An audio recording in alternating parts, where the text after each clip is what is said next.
তিন শ্রেণীর মানুষকে হত্যা করতে হয়, তবে দুই শ্রেণীর মানুষের বাঁচার পথ আছে। তিন শ্রেণীর মানুষকে হত্যা করতে হয়, তাহাজ্জুদ পড়লেও হজ করলেও।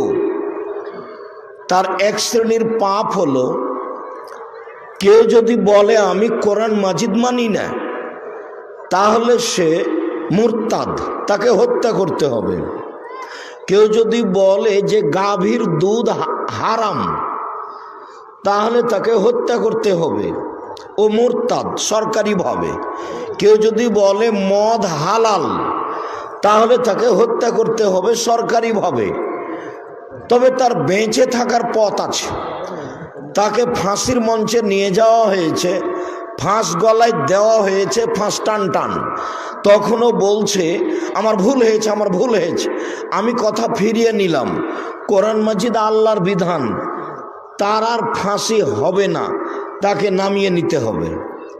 তবে পাপটা ছিল হত্যাযোগ্য পাপ, ফিরে আসার কারণে বেঁচে গেল।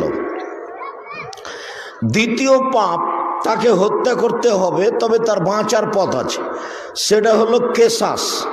আপনি যদি আমাকে হত্যা করেন, তাহলে আমার বাপ মা আপনাকে হত্যা করে নিবে, এর নাম কেসাস।